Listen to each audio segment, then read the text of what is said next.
Hello, everyone, and welcome back to the Future is Bilingual podcast. I hope you're all doing well. If you're brand new and tuning in for the first time, welcome. Thank you so much for joining me. My name is Heather. This week's episode is a multilingual motivation episode. They come out on Mondays when there's no interview to publish. And this week we're going to talk about Duolingo Events. Now, whether or not you're on the app, I want you to know that these are very different from the Duolingo app. They have nothing to do with the sentences and the phrases that they teach on there, because I know that Duolingo can sometimes get a bad rap for that. So I just want to put that out there first and foremost. These are free events, and they're great ways to practice your listening, speaking, reading, and writing, all for free and in a social setting on Zoom or on other apps like Skype. So I want you guys to hear me out, even if you think you don't like Duolingo. I think this could be a really great place for you guys to get some practice. And if you are a language teacher, they could be a great place for you to get some more students. So let's get to the episode. All right, so before we dive into today's talk, I want to tell you a few quick statistics about Duolingo that you might not already know. Duolingo is the #1 language learning app out there right now. They have an app and a website, and apparently there are some differences, but I personally use the app a lot more, so I can't really speak to that.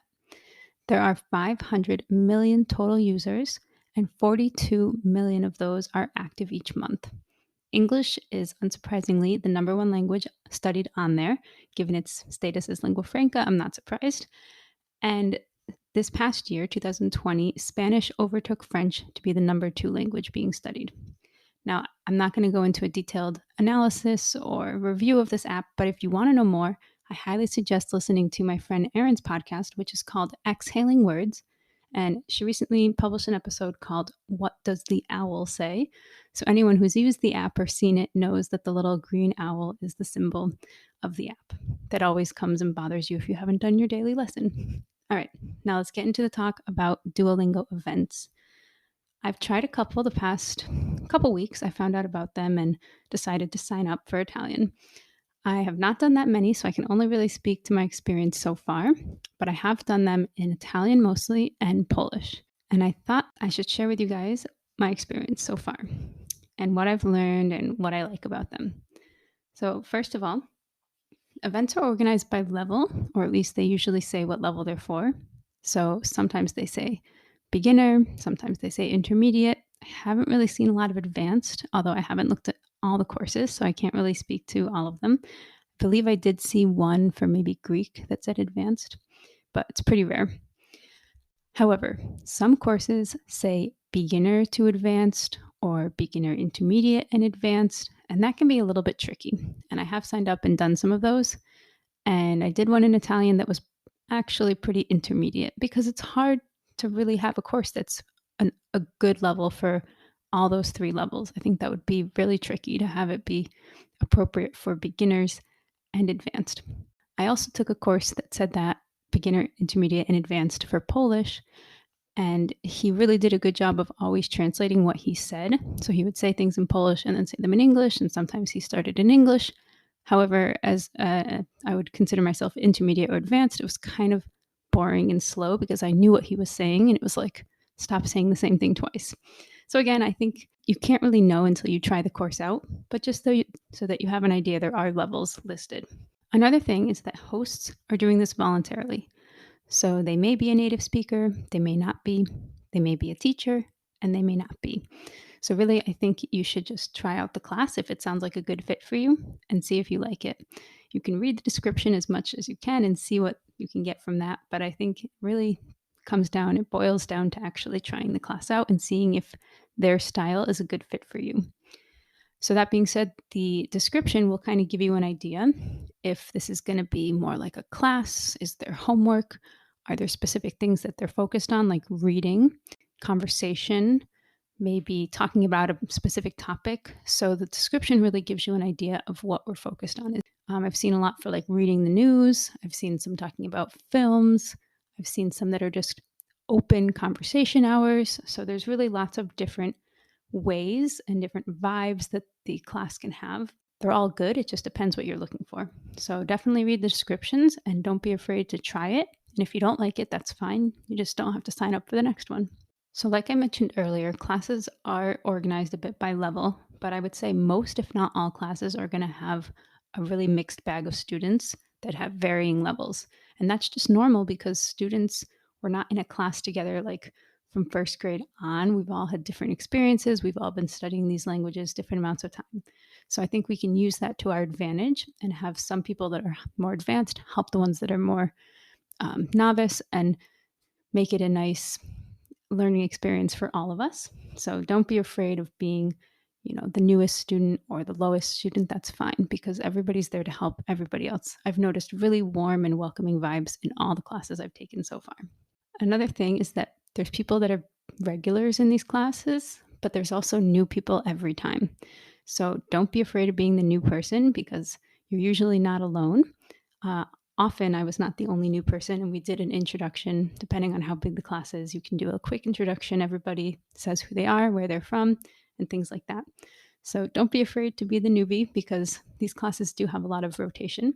However, there is a core group that usually stays, which is really nice to know that if you find a class that fits, you are going to have a nice core group of people that you see maybe weekly or bi-weekly. Another really important factor is that you don't have to talk. There are many people that join and they're just listening. So they might keep their mics muted, but they're there for the listening practice. And that's totally fine. If you are more gregarious like me and you do want to practice speaking, that's also fine. So a lot of these classes are built to help you get more conversational practice because, as we know, Duolingo is kind of limited in that it can give you listening practice, a little bit of speaking, but not conversation. So that's why they created these events. So if you are willing to do some conversation, I would definitely say go for it. But if you just want to listen and check out the class, you can do that too. So you can always just type in the chat that you just want to listen or say in the mic, I'm just here to listen. That's totally fine. These all the events I've gone to have been really no judgment, really welcoming. And also, when you're reading the description, you will see if it's more conversation based or if it's more culture based or if it's just like an open forum to talk, if it's going to be small breakout rooms or whatnot. So, as much as you can get, some descriptions are a lot more detailed than others. But again, just try it, just go and see if you like it. If you don't, you can always leave. And another thing I noticed is that you can come in late and it's okay. Nobody's going to penalize you or yell at you. I was very late to my first session because I forgot that I had signed up. And it was about half an hour in when I finally joined the Zoom room. And, they just kind of moved on with the lesson and I just kind of went with them. So no worries about being late. Hopefully, you're not as late as I was. And you can also leave early if you have to. I also had to walk away for 5-10 minutes when one of my kids woke up. So they're very flexible. You're there just for free, you're there for fun. If you can do it, great. If you can't, that's fine too. So don't worry about having issues or having things come up, interruptions, because that's just normal. Now, like all things, and if you've used Duolingo, you've seen this. Some languages have a lot more opportunities, a lot more events than others. And that's just based on who's volunteering to offer these events. So, unfortunately, certain languages have tons of events and other ones have a lot less. So, I've been struggling to find Polish events, and there aren't really any that are at more advanced levels. So, they're all kind of at the beginner level.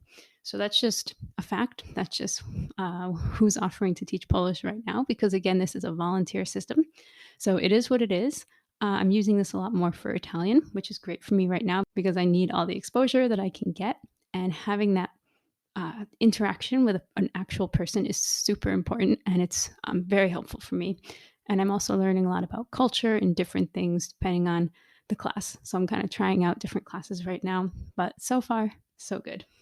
There's also some events that I've seen that are for polyglots, and they're like a polyglot gathering, not the polyglot gathering that's happening this month in May, but little gatherings that are happening where people can go into breakout rooms and speak their own languages.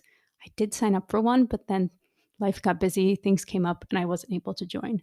So maybe once I can join one of those, I will give you guys a little update, maybe on Instagram, or maybe I'll record a short podcast episode. But I really want to try out one of those. And the one I was signed up for is hosted by Simone, who has an amazing Italian podcast that I've been listening to called Simple Italian Podcast.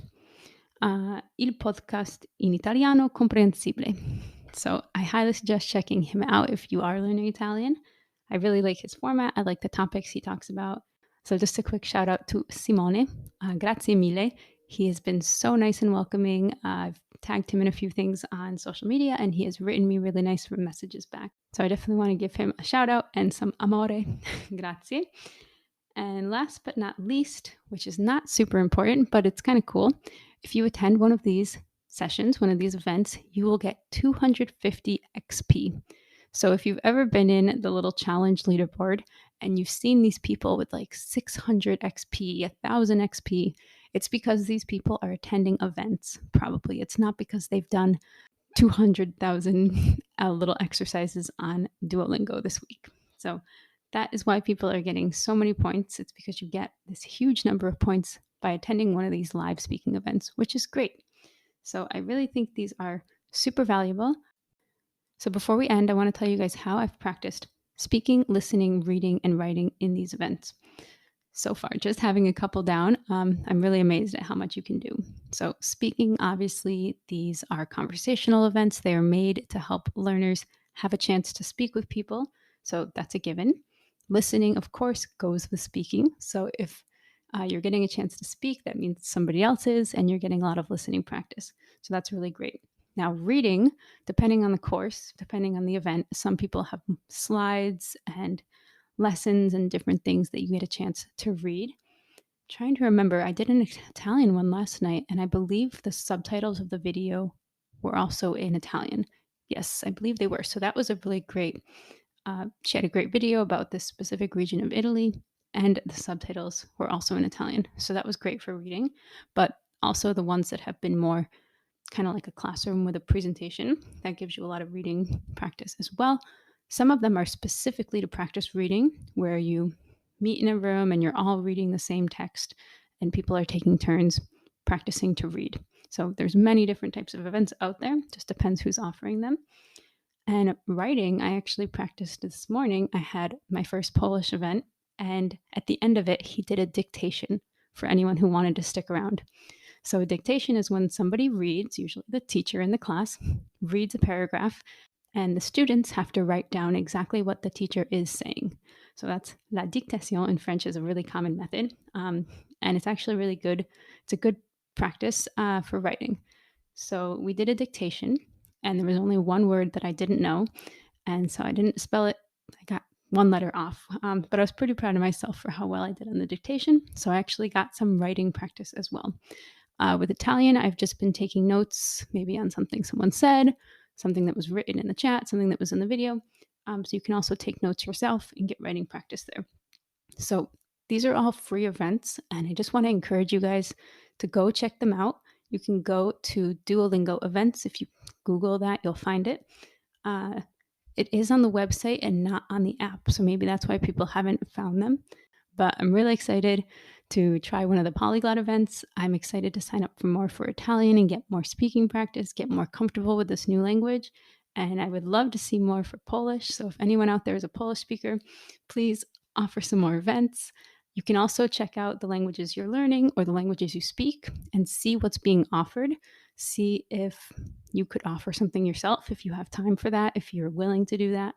Again, it doesn't have to be super planned. It doesn't have to have a presentation and homework. It can just be an open conversation hour, an open half an hour, just to talk. You can pick a topic or not. I've seen all sorts of different events being offered. So again, do a little search, see what's offered. And if you do have time, it would be great for you to offer a course.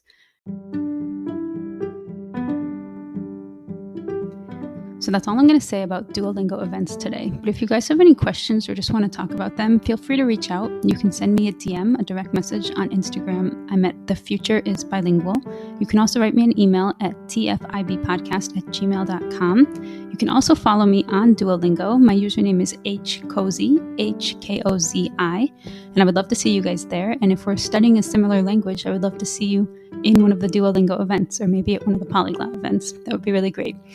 If you guys are enjoying this podcast, please feel free to take a few minutes and leave me a rating and review. It's very helpful for podcasters and it helps them get more recognition. So if you have a couple minutes and you could do that, I would really appreciate it. Have a wonderful week, guys, and stay well. Talk to you soon.